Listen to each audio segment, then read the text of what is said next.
Well, good morning, everyone. Happy Monday morning to you, and welcome back to Morning Musings. My name is Don K. Preston. I'm the president of Preterist Research Institute of Ardmore, Oklahoma. We're in the midst of summarizing and giving an overview of what we have spent the last 2 years plus discussing and studying in regard to the Olivet Discourse, Matthew 24, Matthew chapter 25. Uh, uh, to be honest about it, I left out a lot of information that we could have covered, but I wanted to cover the most salient, the most important issues. And pardon me, it's been absolutely wonderful to share this information. It's been fantastic to get the feedback. Obviously, there have been some who have differed just over the last few days. I've have had someone basically pop up who has never commented before, making the standard traditional arguments that Matthew 24 is two subjects, AD 70 and the end of the world. It's like they haven't watched anything or paid a bit of attention to what I've said over the last 2 years.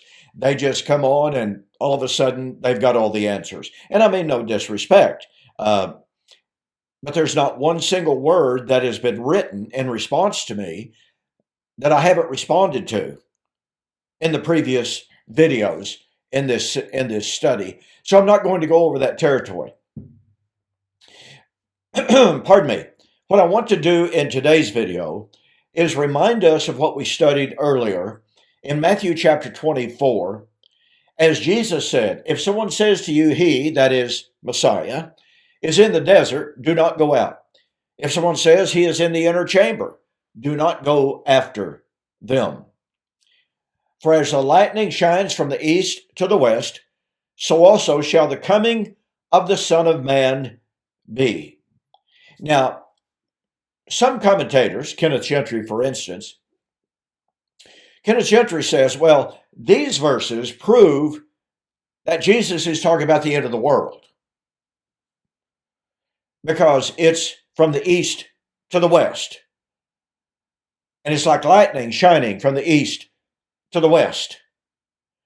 And that supposedly proves that this is an end of time parousia. Well, wait a minute. Let's think about this just a little bit.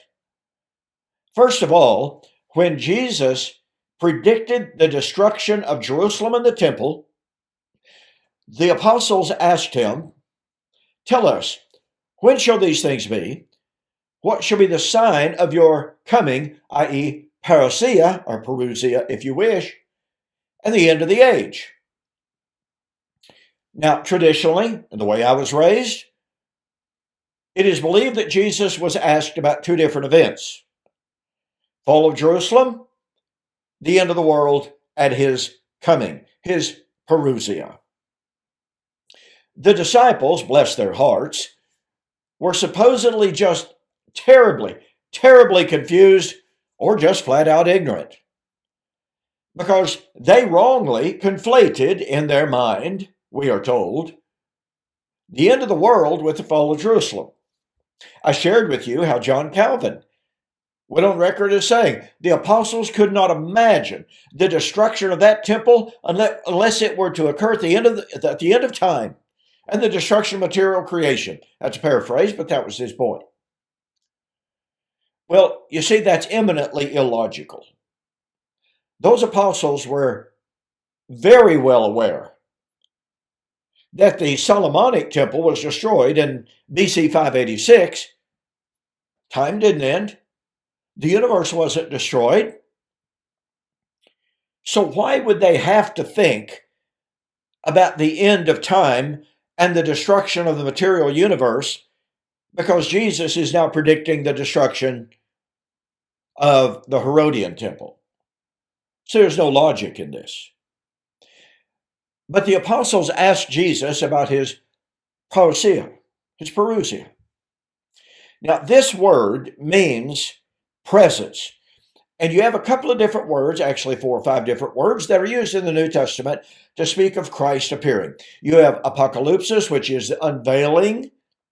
It's the apocalypse, the book of Revelation, the book of the apocalypse, the unveiling. You have epiphany, which is a manifestation. And as the lexicons will tell you, an epiphany can be a manifestation of power on the part of a leader, a ruler, a king, or a god. Not that he would personally be present necessarily, but he would manifest his power. That was an epiphany of a god.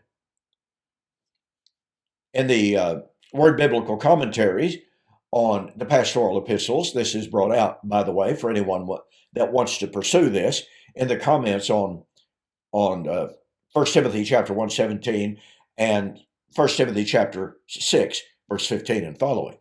So those comments are there about epiphany.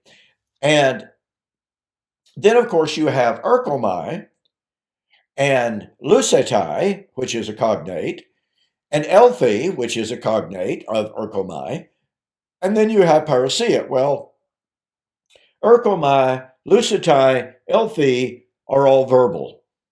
They're actions. Parousia is a noun. If I could express it like this, the erchomai is the traveling either to or from. The parousia is the result of the traveling. Okay? Because it's the presence. The word parousia does not automatically designate, I would argue it never designates, an end of time presence of God. Because I don't believe the Bible teaches such a thing, although that's commonly held. So when the commentators come to Matthew chapter 24 and they say, well, look, the apostles ask about the parousia.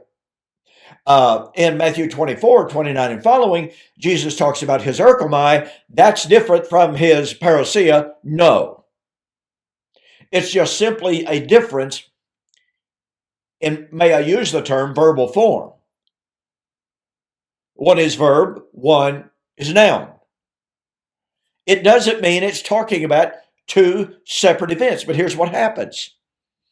The commentators go to Matthew chapter 24, 26, and 27, and they say, see, Jesus is talking about his parousia. That's got to be the end of the world because that's what the apostles were asking about. No, it's not what the apostles were asking about. The apostles didn't have a belief in an end of time. A growing number of scholars recognize this, by the way. There are still some who insist that the Bible teaches the end of the world and that Jesus predicted his coming at the end of the world. But of course, he was wrong. No, Jesus is not the one that's wrong. Those who claim he taught about an end of the world are the ones who are wrong. So we have this ongoing conflict in both the scholarly and the layman's world. What in the world is Jesus talking about? Well, once again, we're simply talking about two different forms or linguistics, two different words to describe the same event. One is verbal, one is noun. There is absolutely no justification for insisting that because parousia is used, it must refer to the end of the world. That's pure eisegesis. But then we are told, well, Jesus said, but as the lightning shines from the east to the west, so also shall the coming of the Son of Man be. And by the way, it's that word coming there is parousia. Many, many, many translations render Parousia, although it means presence, they render it coming. Now, don't ask me why. Translational bias, if you please. But again, the argument is, Jesus said, as the lightning shines from the east to the west. See, that's universal. Well, wait a minute. No, it's not. First of all, here it is Monday. Thursday of last week, we had an absolutely bodacious storm here in southern Oklahoma, Ardmore, Oklahoma. we got about 4.5 inches of rain in barely over 2 hours. I mean, this was a toad choker, a gully washer, whatever else, raining cats and dogs. I happened to be in town getting some supper for my wife and me. She was sick. And it started while I was in town. And I was driving home. And literally, I could not see 30 feet in front of me. On different streets in the city, we had water flowing 4.5 feet deep. Now, this all took place in 2 hours. During that storm, there was the most awesome display of lightning. Now, mind you, I was 10 miles away from my home. I'm sitting there in the drive-by of Schwadley's Barbecue, having ordered my food, sitting under the awning, hoping it doesn't hail, you know. And the lightning, I mean to tell you, it was close. I looked up and there was one lightning flash hit a transformer on a light post not over 200 yards from me. Now, you talk about lightning, folks, and it's awesome to watch, isn't it? So anyway, have this incredible lightning storm. Guess what? When I got home, I asked my wife, did you see all that incredible lightning? No. I was going, good grief, it was everywhere, 10 miles away. But it wasn't here. Now, maybe she just wasn't looking. But ladies and gentlemen, you know very good and well that a storm that happens in Ardmore, Oklahoma is not visible in New York. The lightning is not visible in New York. It's not visible in California. It's not visible in Hawaii. It's not visible in China or Russia. Furthermore, Jesus was using very typical Hebraic apocalyptic language. There's 2 points I want to get to very, very quickly. I'm running out of time. Point number one, he's talking about the coming of the Son of Man. Ladies and gentlemen, do you realize that the terminology of the coming of the Son of Man is restricted to the days of the Fourth Empire, i.e. Rome?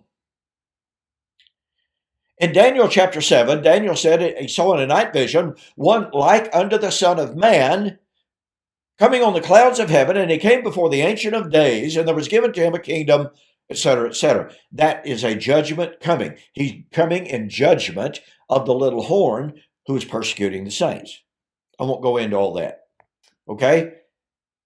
But that was to be in the days of the Fourth Empire from Daniel. That's the Roman Empire. The coming of the Son of Man. Now, in order to get the coming of the Son of Man out of the days of the Roman Empire, you have to remove it from the terminology that is used. The Son of Man coming on the clouds of heaven with the angels in the kingdom. And yet that's the very language that is used throughout the New Testament to speak of Jesus is coming on the clouds of heaven with power and great glory in the judgment of Jerusalem, Matthew chapter 24, verse 30. It's the very language used when Jesus was before the Sanhedrin on trial, and they said, tell us plainly, are you the Christ? And he said, I am, and hereafter you will see the Son of Man coming on the clouds of heaven in power and great glory. And they tore their clothes, saying, what further need we of this? Because he's guilty of blasphemy. You know why? Well, because God rides on the clouds. That's why. Psalm 68, Psalms 104, etc. So the reference to the coming of the Son of Man, whatever it is restricted to the days of the Roman Empire, unless you can prove definitively that Jesus, or the apostles perhaps, was using that terminology, which is a direct echo from Daniel chapter 7. So if Daniel chapter 7 is used in a judgment reference, judgment of Jerusalem as the persecutor of God's people, which is Daniel chapter 7, And if you're going to apply that to some yet future end of time coming, then you've got to prove it from the evidence and from the context. You know what? I would affirm you can't do that. Secondly, and finally, I want to share with you, as I said, Jesus is using typical Hebraic apocalyptic language when he says, "For as the coming of the Son of Man is, so shall," or as lightning shines from the east and the west, so also shall the coming, the Parousia, of the Son of Man. Lightning, Son of Man, presence, Parousia. Watch this. In Psalms 97, this is such an incredible text. You must catch the power of this. Psalms 97, verse 1 and following. The Lord reigns. Let the earth rejoice. Let the multitude of the isles be glad. Clouds and darkness surround him. Christ would come on the clouds of heaven as the Son of Man. Clouds and darkness surround him. Righteousness and justice on the foundation of his throne. A fire goes before him, burns up his enemies round about. Let's see. The Son of Man shall come in the glory of the Father. Oh, yeah. And guess what? The Lord Jesus shall be revealed from heaven with his mighty angels in flaming fire, taking vengeance on those that do not know God. 2 Thessalonians chapter 1, verse 7. So a fire goes before him and burns up his enemies round about. His lightnings what? His lightnings light up the world. The earth sees and trembles. The mountains melt like wax at the presence. Now, in the Septuagint, this is the Greek word prosopon, which literally means face. And if you want to get real technical about it, it means nose. But nose means face, okay? The mountains melt like wax at the presence of the Lord, at the presence of the Lord of the whole earth. Presence. Lightning, fire, judgment.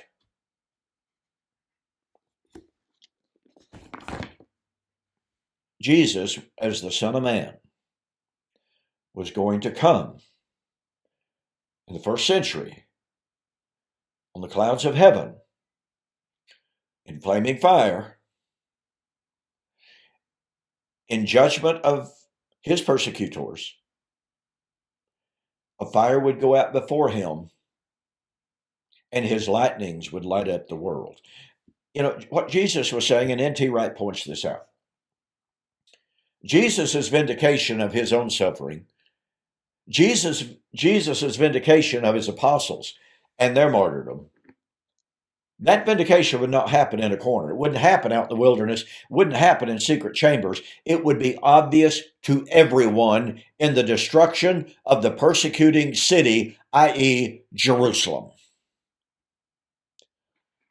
Folks, there is no prediction of an end of the world, Parousia, in Matthew 24 or 25 for that matter. Okay, hey, I'm out of time. I told you I'd tell you about my 2-book special. I thought it was going to be 3. I just couldn't get the math to work.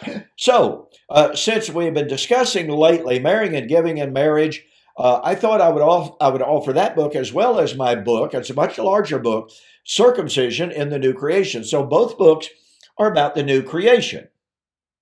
Paul said neither circumcision or uncircumcision avails, but the new creation. So in the new creation, circumcision wouldn't matter. But where did circumcision matter? In the old creation of the old covenant, the law of Moses. Just like marrying and giving in marriage produced sons of God under the old covenant, under the old age. So, 2 topics dealing with, quote, the age to come, dealing with the new creation, okay? For the month of October, U.S. orders only. You're going to save $10. Go to my website, donkpreston.com, BibleProphecy.com, order the books. There's a beautiful banner right up at the very top. Click on it. Save yourself a solid $10. Get 2 books that discuss the new creation. You'll be glad you did. Okay, I'll see you on the flip side.